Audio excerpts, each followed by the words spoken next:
평안하구나. 주야의 자고 깨는 곳 예수가 거느리시네.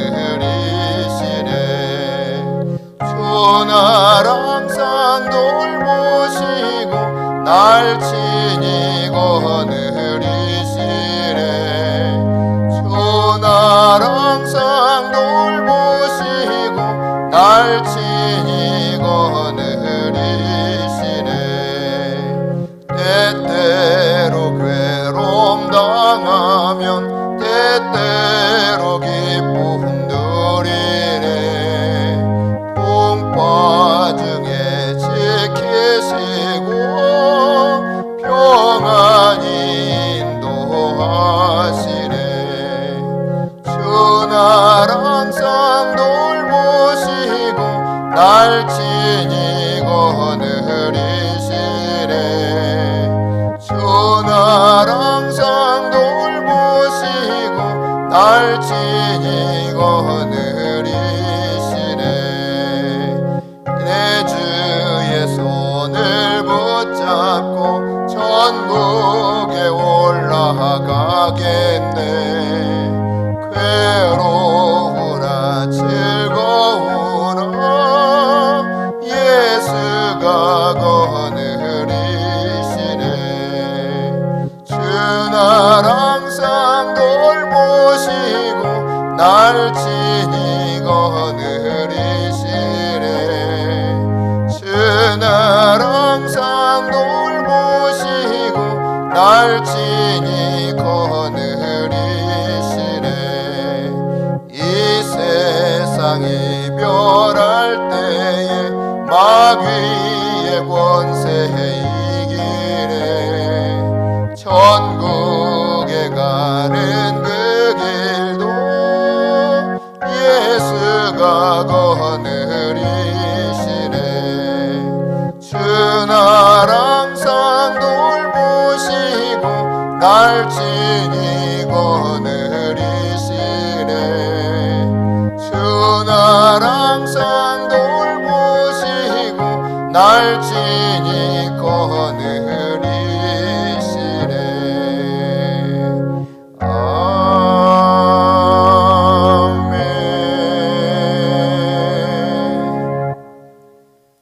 주님 감사합니다. 우리를 날마다 거느리시고 주 날개 아래 쉬게 하실 뿐만 아니라 우리의 삶 가운데 인도자 되어주셔서 동행해 주신 것 감사합니다. 오늘 이 아침에도 다시 한번 주님이 우리를 흔들어 깨워주시고 복된 날 허락하여 주시고 또한 이 시간에 진리의 말씀을 생명의 떡으로 취할 수 있는 은혜를 주시니 감사합니다. 주 하나님 아버지, 우리로 하여금 이 생명의 진리를 깨달을 수 있도록 진리의 성령님 통해 가르쳐 주시옵소서. 예수님 이름으로 기도드립니다. 아멘. 하나님의 말씀은 민수기 4장입니다. 민수기 4장 구약성경 199쪽입니다. 함께 읽겠습니다. 또 여호와께서 모세와 아론에게 말씀하여 이르시되 레위 자손 중에서 고핫 자손을 그들의 종족과 조상의 가문에 따라 집계할지니 곧 30세 이상으로 50세까지 회막의 일을 하기 위하여 그 역사에 참가할 만한 모든 자를 계수하라. 고핫 자손이 회막 안에 지성물에 대하여 할 일은 이러하니라. 진영이 전진할 때 아론과 그의 아들들이 들어가서 칸 막는 휘장을 걷어 증거궤를 덮고 그 위를 해달의 가죽으로 덮고 그 위에 순청색 보자기를 덮은 후에 그 채를 꿰고 진설병의 상에 청색 보자기를 펴고 대접들과 숟가락들과 주발들과 붓는 잔들을 그 위에 두고 또 항상 진설하는 떡을 그 위에 두고 홍색 보자기를 그 위에 펴고 그것을 해달의 가죽 덮개로 덮은 후에 그 채를 꿰고 청색 보자기를 취하여 등잔대와 등잔들과 불 집게들과 불똥 그릇들과 그 쓰는 바 모든 기름 그릇을 덮고 등잔대와 그 모든 기구를 해달의 가죽 덮개 안에 넣어 매는 틀 위에 두고 금제단 위에 청색 보자기를 펴고 해달의 가죽 덮개로 덮고 그 채를 깨고 성소에서 봉사하는 데에 쓰는 모든 기구를 취하여 청색 보자기에 싸서 해달의 가죽 덮개로 덮어 매는 틀 위에 두고 제단의 재를 버리고 그 제단 위에 자색 보자기를 펴고 봉사하는 데에 쓰는 모든 기구 곧 불 옮기는 그릇들과 고기 갈고리들과 부삽들과 대야들과 제단의 모든 기구를 두고 해달의 가죽 덮개를 그 위에 덮고 그 채를 꿰 것이며 진영을 떠날 때 아론과 그의 아들들이 성소와 성소의 모든 기구 덮는 일을 마치거든 고아 자손들이 와서 맬 것이니라. 그러나 성물은 만지지 말라. 그들이 죽으리라. 회막 물건 중에서 이것들은 고아 자손이 맬 것이며 제사장 아론의 아들 엘르아살이 맡을 것은 등유와 태우는 향과 항상 드리는 소제물과 관유이며 또 장막 전체와 그 중에 있는 모든 것과 성소와 그 모든 기구니라. 여호와께서 또 모세와 아론에게 말씀하여 이르시되 너희는 고앗 족속의 지파를 레위인 중에서 끊어지게 하지 말지니 그들이 지성물에 접근할 때 그들의 생명을 보존하고 죽지 않게 하기 위하여 이같이 하라. 아론과 그의 아들들이 들어가서 각 사람에게 그가 할 일과 그가 뗄 것을 지휘하게 할지니라. 그들은 잠시라도 들어가서 성소를 보지 말라. 그들이 죽으리라. 여호와께서도 모세에게 말씀하여 이르시되 게르손 자손도 그 조상의 가문과 종족에 따라 계수하되 30세 이상으로 50세까지 회막에서 복무하고 봉사할 모든 자를 계수하라. 게르손 종족의 할 일과 맬 것은 이러하니 곧 그들이 성막의 휘장들과 회막과 그 덮개와 그 위에 해달의 가죽 덮개와 회막 휘장 문을 매며 뜰의 휘장과 성막과 제단 사방에 있는 뜰의 휘장 문과 그 줄들과 그것에 사용하는 모든 기구를 매며 이 모든 것을 이렇게 맡아 처리할 것이라. 게르손 자손은 그들의 모든 일 곧 맬 것과 처리할 것을 아론과 그의 아들들의 명령대로 할 것이니 너희는 그들이 맬 짐을 그들에게 맡길 것이니라. 게르손 자손의 종족들이 회막에서 할 일은 이러하며 그들의 직무는 제사장 아론의 아들 이다말이 감독할지니라. 너는 무라리 자손도 그 조상의 가문과 종족에 따라 계수하되 30세부터 50세까지 회막에서 복무하고 봉사할 모든 자를 계수하라. 그들이 직무를 따라 회막에서 할 모든 일 곧 그 뵐 것은 이러하니 곧 장막의 널판들과 그 띠들과 그 기둥들과 그 받침들과 뜰 둘레의 기둥들과 그 받침들과 그 말뚝들과 그 줄들과 그 모든 기구들과 그것에 쓰는 모든 것이라. 너희는 그들이 맡아 맬 모든 기구의 품목을 지정하라. 이는 제사장 아론의 아들 이다말의 수하에 있을 무라리 자손의 종족들이 그 모든 직무들을 회막에서 행할 일이니라. 모세와 아론과 회중의 지도자들이 고앗 자손들을 그 종족과 조상의 가문에 따라 계수하니 30세부터 50세까지 회막에서 복무하고 봉사할 모든 자 곧 그 종족도로 계수된 자가 2750명이니 이는 모세와 아론이 여호와께서 모세에게 명령하신 대로 회막에서 종사하는 고앗인의 모든 종족 중 계수된 자이니라. 게르손 자손 중 그 종족과 조상의 가문을 따라 계수된 자는 30세부터 50세까지 회막 봉사에 참여하여 일할 만한 모든 자라. 그 종족과 조상의 가문을 따라 계수된 자는 2630명이니 이는 모세와 아론이 여호와의 명령대로 회막에서 종사하는 게르손 자손의 모든 종족 중 계수된 자니라. 무라리 자손의 종족 중 그 종족과 조상의 가문을 따라 계수된 자는 30세부터 50세까지 회막에서 복무하고 봉사할 모든 자라. 그 종족을 따라 계수된 자는 3200명이니 이는 모세와 아론이 여호와께서 모세에게 명령하신 대로 무라리 자손들의 종족 중 계수된 자니라. 모세와 아론과 이스라엘 지휘관들이 레위인을 그 종족과 조상의 가문에 따라 다 계수하니 30세부터 50세까지 회막 봉사와 매는 일에 참여하여 일할 만한 모든 자 곧 계수된 자는 8580명이라. 그들이 할 일과 짐을 매는 일을 따라 모세에게 계수되었으되 여호와께서 모세에게 명령하신 대로 그들이 계수되었더라. 아멘. 시편 38편입니다. 구약 829쪽입니다.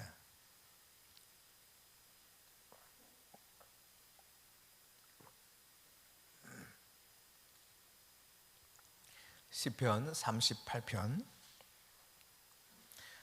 함께 하나님 말씀을 받들겠습니다. 여호와여 주의 노하심으로 나를 책망하지 마시고 주의 분노하심으로 나를 징계하지 마소서. 주의 화살이 나를 찌르고 주의 손이 나를 심히 누르시나이다. 주의 진노로 말미암아 내 살에 성한 곳이 없사오며 나의 죄로 말미암아 내 뼈에 평안함이 없나이다. 내 죄악이 내 머리에 넘쳐서 무거운 짐 같으니 내가 감당할 수 없나이다. 내 상처가 썩어 악취가 나오니 내가 우미한 까닭이로소이다.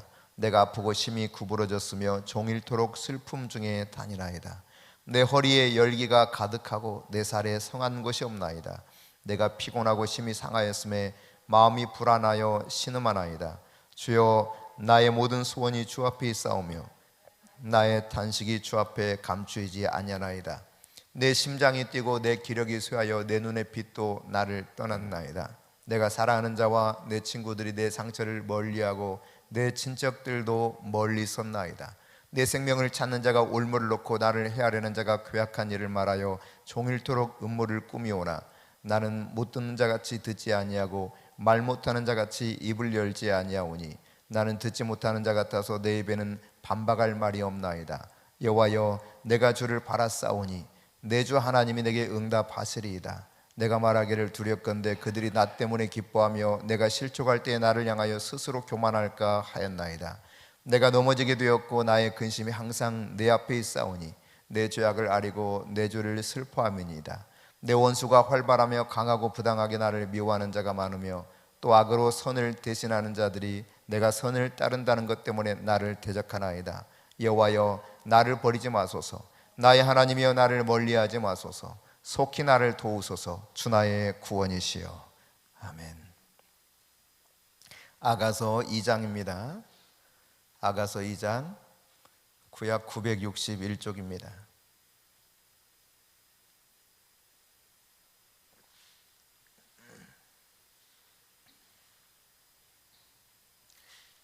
구약 961쪽 아가서 2장입니다. 네, 함께 하나님 말씀을 받들겠습니다. 나는 사론에 수선하여 골짜기에 백합화로다. 여자들 중에 내 사랑하는 가시나무 가운데 백합화 같도다. 남자들 중에 나의 사랑하는 자는 숲을 가운데 사과나무 같구나. 내가 그 그늘에 앉아서 심히 기뻐하였고 그 열매는 내 입에 달았도다. 그가 나를 인도하여 잔치집에 들어갔으니 그 사랑은 내 위에 깃발이로구나. 너희는 건포도로 내 힘을 돋고 사과로 나를 서원하게 하라. 내가 사랑함으로 병이 생겼음이라. 그가 왼팔로 내 머리를 고이고 오른팔로 나를 안는구나. 예루살렘 딸들아, 내가 노루와 들사슴을 두고 너희에게 부탁한다. 내 사랑이 원하기 전에는 흔들지 말고 깨우지 말지니라. 내 사랑하는 자의 목소리로구나. 보라, 그가 산에서 달리고 작은 산을 빨리 넘어오는구나. 내 사랑하는 자는 노루와도 같고 어린 사슴과도 같아서 우리 벽 뒤에 서서 창으로 들여다보며 창살 틈으로 엿보는구나. 나의 사랑하는 자가 내게 말하여 이르기를 나의 사랑, 내 어여쁜 자야, 일어나서 함께 가자. 겨울도 지나고 비도 그쳤고 지면에는 꽃이 피고 새가 노래할 때가 이르렀는데 비둘기의 소리가 우리 땅에 들리는구나. 무화과 나무에는 푸른 열매가 익었고 포도나무는 꽃을 피우고 향기를 토하는구나. 나의 사랑, 나의 어여쁜 자야, 일어나서 함께 가자. 파이툼 낭떠러지 은밀한 곳에 있는 나의 비둘기야, 내가 내 얼굴을 보게 하라. 내 소리를 듣게 하라. 내 소리는 부드럽고 내 얼굴은 아름답구나. 우리를 위하여 여우 곧 포도원을 허는 작은 여우를 잡으라. 우리의 포도원에 꽃이 피었음이라. 내 사랑하는 자는 내게 속하였고 나는 그에게 속하였도다. 그가 백합화 가운데서 양떼를 먹이는구나. 내 사랑하는 자야, 날이 저물고 그림자가 사라지기 전에 돌아와서 베데르 산의 노루와 어린 사슴 같을지니라. 아멘.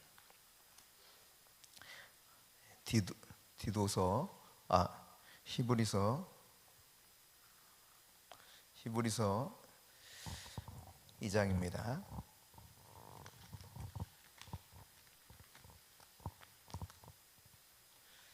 히브리서 2장 함께 읽겠습니다. 그러므로 우리는 들은 것에 더욱 유념함으로 우리가 흘러 떠내려가지 않도록 함이 마땅하니라. 천사들을 통하여 하신 말씀이 견고하게 되어 모든 범죄함과 순종하지 아니함이 공정한 보응을 받았거든. 우리가 이같이 큰 구원을 등한히 여기면 어찌 보응을 피하리요. 이 구원은 처음에 주로 말씀하신 바요 들은 자들이 우리에게 확증한 바니 하나님도 표적들과 기사들과 여러 가지 능력과 및 자기의 뜻을 따라 성령이 나누어 주신 것으로서 그들과 함께 증언하셨느니라. 하나님은 우리가 말하는 바 장차 올 세상을 천사들에게 복종하게 하심이 아니니라. 그러나 누구인가가 어디에서 증언하여 이르되 사람이 무엇이기에 주께서 그를 생각하시며 인자가 무엇이기에 주께서 그를 돌보시나이까. 그를 잠시 동안 천사보다 못하게 하시며 영광과 존귀로 관을 씌우시며 만물을 그 발 아래에 복종하게 하셨느니라 하였으니, 만물로 그에게 복종하게 하셨은즉 복종하지 않은 것이 하나도 없어야 하겠으나 지금 우리가 만물이 아직 그에게 복종하고 있는 것을 보지 못하고 오직 우리가 천사들보다 잠시 동안 못하게 하심을 입은 자 곧 죽음의 고난받으심으로 말미암아 영광과 존귀로 관을 쓰신 예수를 보니, 이를 행하심은 하나님의 은혜로 말미암아 모든 사람을 위하여 죽음을 맛보려 하심이라. 그러므로 만물이 그를 위하고 또한 그로 말미암으니가 많은 아들들을 이끌어 영광에 들어가게 하시는 일에 그들의 구원의 창시자를 고난을 통하여 온전하게 하심이 합당하도다. 거룩하게 하시는 이와 거룩하게 함을 입은 자들이 다 한 근원에서 난지라. 그러므로 형제라 부르시기를 부끄러워하지 아니하시고 이르시되, 내가 주의 이름을 내 형제들에게 선포하고 내가 주를 교회 중에서 찬송하리라 하셨으며, 또다시 내가 그를 의지하리라 하시고 또다시 볼지어다 나와 및 하나님께서 내게 주신 자녀라 하셨으니, 자녀들은 혈과 육에 속하였음에 그도 또한 같은 모양으로 혈과 육을 함께 지니심은 죽음을 통하여 죽음의 세력을 잡은 자 곧 마귀를 멸하시며 또 죽기를 무서함으로 한평생 매어 종로로 타는 모든 자들을 놓아주려 하심이니, 이는 확실히 천사들을 붙들어 주려 하심이 아니요 오직 아브라함의 자손을 붙들어 주려 하심이라. 그러므로 그가 범사의 형제들과 지두심이 마땅하도다. 이는 하나님의 일에 자비하고 신실한 대제사장이 되어 백성의 죄를 속량하려 하심이라. 그가 시험을 받아 고난을 당하셨은즉 시험 받는 자들을 능히 도우실 수 있느니라. 아멘.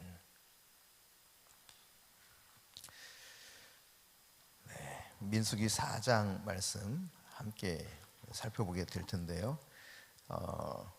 레위인들이 이제 어떤 업무들을 일을 맡게 되는가, 이 부분에 대해서 이야기하는데, 고앗 자손 무라리, 게르손 자손들의 일들에 대한 이야기죠. 근데 여기 말씀에 보면은 3절에 곧 30세 이상으로 50세까지 회막의 일을 하기 위하여 그 역사에 참가할 만한 모든 자를 계수하라 그랬습니다. 그러니까 인구를 조사하는 거예요. 조사하는데 30세부터 50세까지, 그러니까 이때는 이제 한참 힘이 있을 때죠. 어리지도 않고 또 나이 많아서 힘이 붙이지도 않고 가장 왕성하게 일할 수 있는 이때, 이 나이에 속해 있는 레위 자손들 고앗, 게르손, 무라리 각각 이들을 다 일일이 인구를 파악해 가지고 계수하라고 했는데, 그 역사에 참가할 만한 모든 자 이렇게 표현합니다.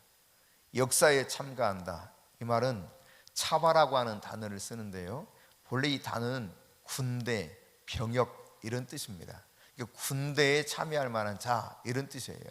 병역에 참여할 만한 자.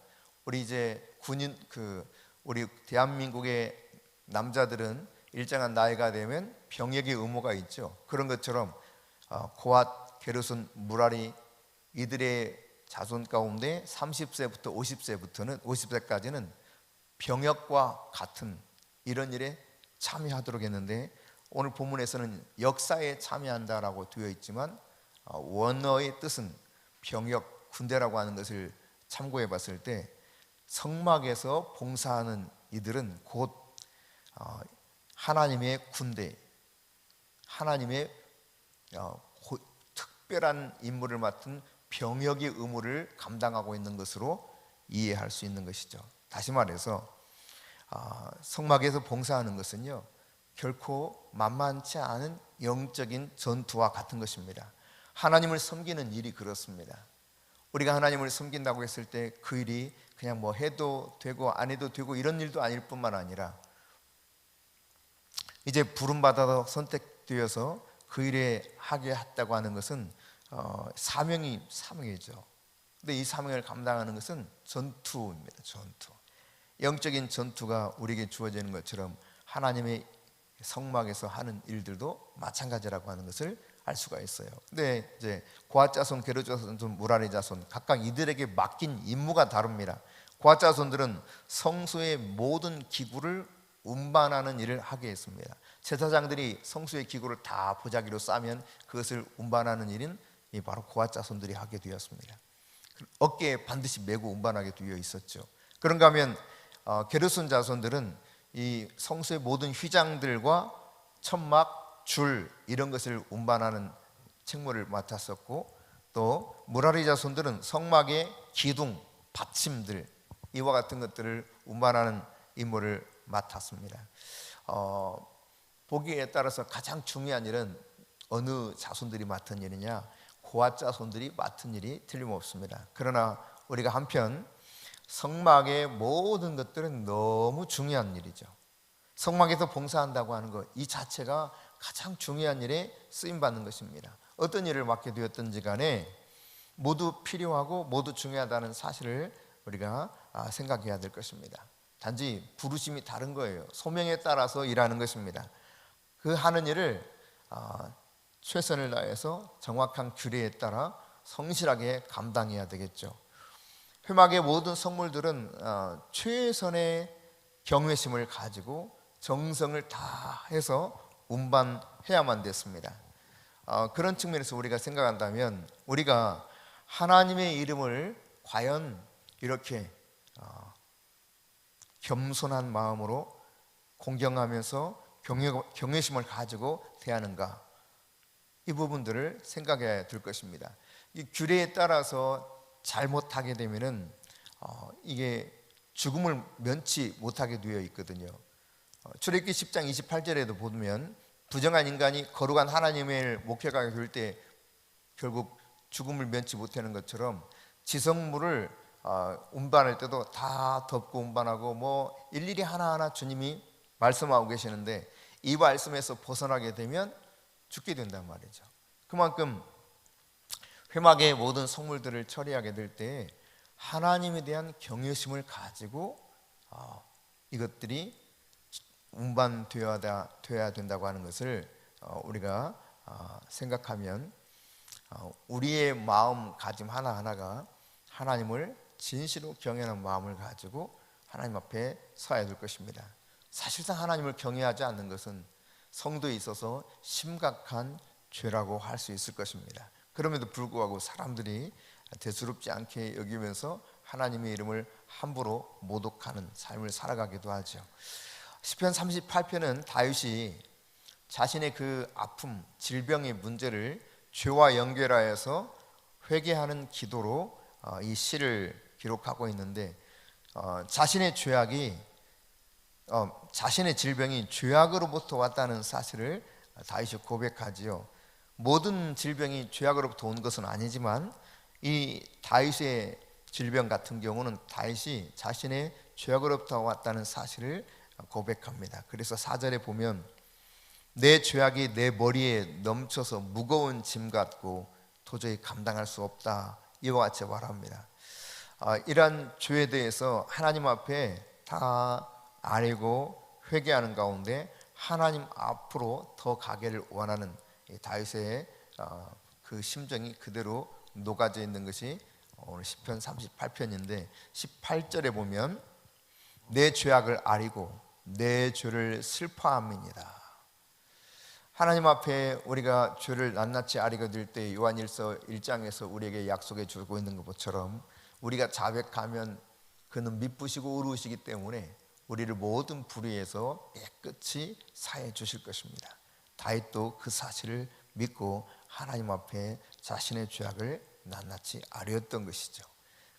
그러면서 하나님 앞에 기도하고 있지 않습니까? 21절 22절입니다. 같이 읽어봅니다. 여호와여 나를 버리지 마소서, 나의 하나님이여 나를 멀리하지 마소서, 속히 나를 도우소서, 주 나의 구원이시여. 우리의 구원의 주는 하나님이십니다.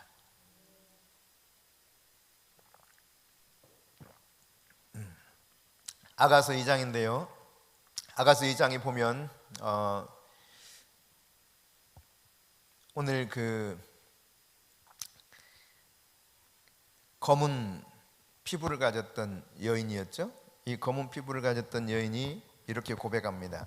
나는 사론에 수선하고 골짜기 백합하다. 그랬더니 그 사랑하는 연인으로 나오고 있는 솔로몬 왕이 말하기를 내 사랑은 가시나무 가운데 백합화 같다, 이런 표현으로 응답하면서 최고의 그 모습을 표현해 주고 있죠.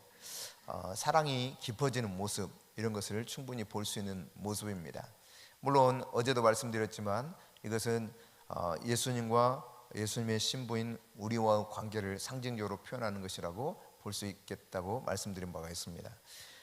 그런데요, 우리가 아는 바처럼 사랑하지만 사랑하는 관계 속에서도 때로 위기가 오지요. 문제가 발생합니다. 그렇죠, 여러분? 그런 것처럼 우리가 영적인 사랑, 즉 예수님에 대한 믿음, 신앙을 가짐에 있어서도 때때로 위기가 와요. 오늘 본문에 보면은 여우가 포도원을 찾아왔다는 것입니다. 이 작은 여우, 이 녀석이 포도원을 막 헐려고 하는 거예요.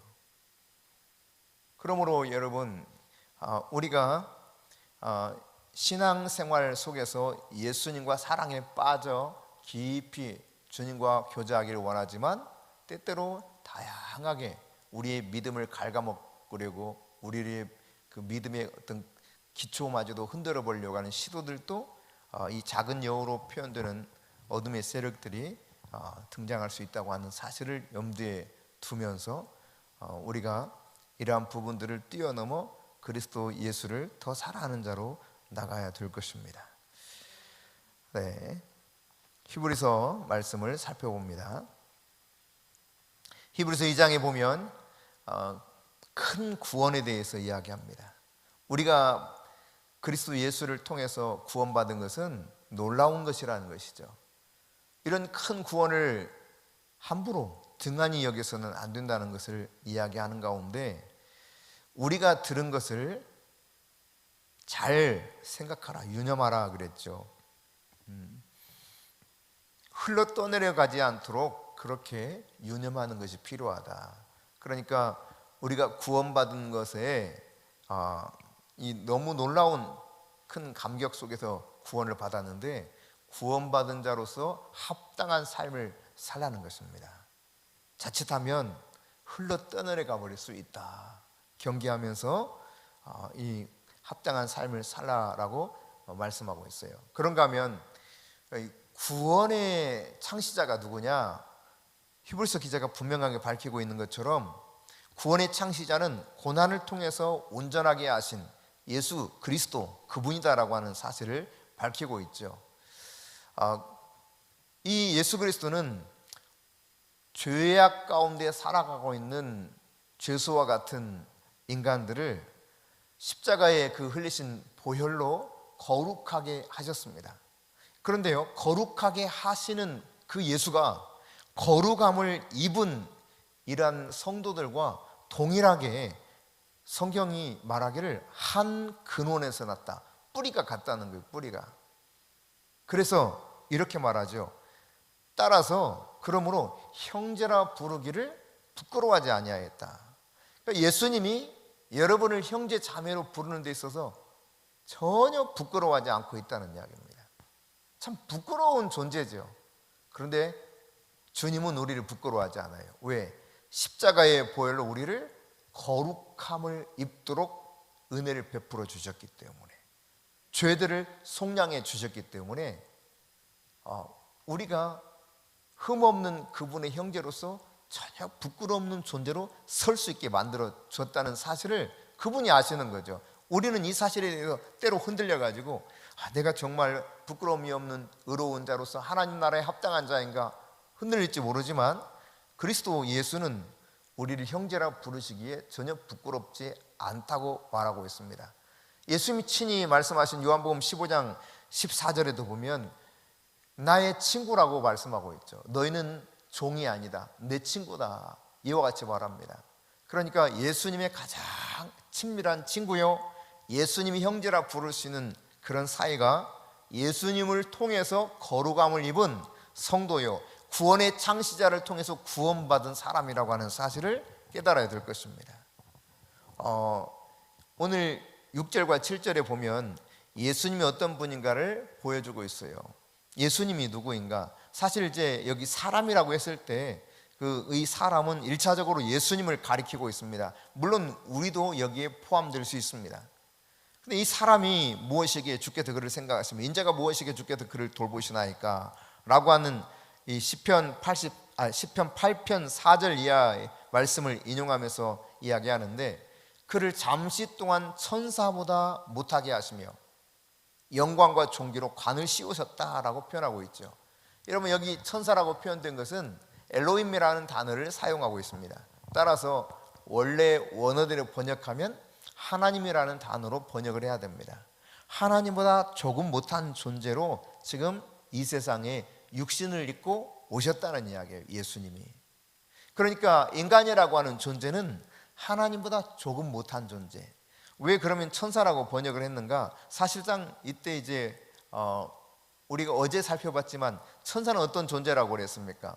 우리가 섬겨야 될 대상이 아니라 도리어 구원받을 상속자된 우리를 섬기라고 보냄받은 영적인 존재라고 이미 1장 14절에서 살펴본 바가 있습니다. 그럼에도 불구하고 이 당시 성도들은 천사에 대한 그런 생각이 우리가 갖고 있는 현재의 생각, 물론 이렇게 생각하지 않는 사람들도 더러 있습니다만은 이 천사에 대한 생각이 조금 달랐어요. 그래서 천사 숭배 사상이 좀 있었거든요.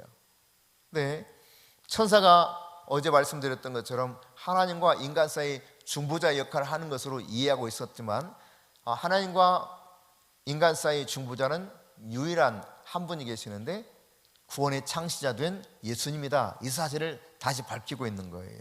그 예수님은 어떤 존재냐? 천사보다 잠시 못하게 이 세상에 보냄받은 존재이다, 이와 같이 그래서 번역을 하고 있는데요, 영광과 존귀로 관을 씌움받은 존재요, 만물을 그 바라에 복종하게 하셨다. 그러나 아직 만물이 다 복종하지 않고 있다는 거죠. 아직은 그 사실을 못 봤다는 거예요. 이와 같이 이제 말씀하는 가운데 구원의 창시자 예수, 그의 구원을 받은 자로서 우리가 바른 개념을 가지고 예수님을 더 알기를 원합니다. 예수님은 시험을 받으셨습니다. 고난을 당하셨습니다. 오늘 본문에서도 그 사실을 밝히고 있죠. 그렇게 고난당한 이유 중에 하나는 뭐냐? 고난받는 우리들을 도우시기 위해서. 예수님이 이 땅에 오신 가장 큰 목적은 14절, 15절, 16절에 분명히 밝히고 있죠. 17절까지 이 사실들을 밝히고 있는데 한번 같이 읽어봅니다. 자녀들은 혈과 육에 속해하였음에 그도 또한 같은 모양으로 혈과 육을 함께 지니심은 죽음을 통하여 죽음의 세력을 잡은 자 곧 마귀를 멸하시며 또 죽기를 무서워함으로 한평생 매어 종로로 타는 모든 자들을 놓아주려 하심이니 이는 확실히 천사들을 붙들어 주려 하심이 아니요 오직 아브라함의 자손을 붙들어 주려 하심이라. 그러므로 그가 범사의 형제들과 같이 되심이 마땅하도다. 이는 하나님의 일에 자비하고 신실한 대제사장이 되어 백성의 죄를 속량하려 하심이라. 아멘. 그러니까 인간들의 죄를 속량하기 위해서 이 땅에 육신의 몸을 입고 오셔서 죽으신 이유가 뭐냐? 그 죽음을 통해서 죽음의 세력을 잡은 자인 마귀를 멸하시기 위해서 예수님이 그렇게 하셨다는 것을 분명히 밝히고 있습니다. 믿음 안에서, 그리스도 예수 안에서 아브라함의 자손들을 붙들어 주기 위해서. 그러므로 여러분, 이 예수님이 나의 구원의 창시자라고 하는 사실, 나의 구원의 주라는 사실을 기억하고 그분과 내가 동일한 형제의 반열의 선자다. 어제 표현대로 보면 우리는 구원받을 상속자가 되는 거예요. 상속자. 예수님과 동일한 상속을 받을 공동 상속자라는 사실을 기억하면서 예수님을 더 깊이 알아갈수록 내가 어떤 존재인가를 확실히 알 수 있는 이 성경을 여러분이 더 가까이 하실 수 있기를 바랍니다. 기도하십시다. 네, 말씀을 붙잡고 기도하시고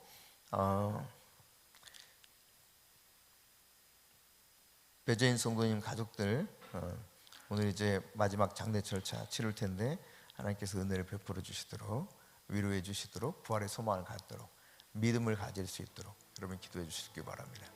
더불어서 홍근선 성도님과 이복선 집사님을 위해서 신속하게 완전하게 회복되도록 기도해 주시고요. 네, 요한계시록 완전정복 어제 오늘 새벽 일찍죠. 좀 늦어져서 또 그래서 올라가게 되었는데 이제 요한계시록 이 영상을 통해서 잠자던 영혼들이 일어나 깨어나고 또 인생을 재정비해서 주님 다시 오실 그분을 맞이할 수 있는 그리스도의 신부로 준비되어 가도록 여러분 기도해 주시고 앞으로 진행되는 모든 사항들을 생각하면서 또 함께 기도해 주실 수 있기를 바랍니다. 네, 그리고 폐쇄경포증 때문에 힘들어하고 계시는 목사님 많이 회복됐지만 아직도 힘들어하시는 가운데 있습니다. 계속해서 여러분이 중보해 주실 수 있기를 바랍니다. 네, 그리고 이스라엘을 위해서 예루살렘을 위해서 기도하실 뿐만 아니라 키리앗 땅, 키리앗 도시를 우리가 영적으로 입양했는데 키리앗 땅을 위해서, 도시를 위해서, 키리앗 교회를 위해서, 그리고 에시아시 목사님을 위해서 기도해 주십시오. 인도의 나갈랜드 게이트 교회, 인도 신보교회 아모스 칸 목사님을 또 위해서 기도해 주시기 바랍니다. 네. IT 선교사님 헬렌 김 선교사님을 위해서 기도해 주시기 바랍니다. 이제 IT에 곧 돌아가시게 될 텐데 가셔서 하시고자 하는 사역 가운데 하나님께서 함께 하셔서 안전하게 하시고 또 하나님의 놀라운 은혜 가운데 잘 모든 일들이 진행될 수 있도록 기도해 주실 수 있기를 바랍니다. 다른 여타의 기도의 제목들을 가지고 여러분 같이 기도해 주실 수 있기를 바랍니다. 선교사님들을 위해서도 기도해 주십시오. 탈북 여성을 위해서도 잊지 마시고 기도해 주시기 바랍니다. 같이 기도합니다. 주님 감사합니다.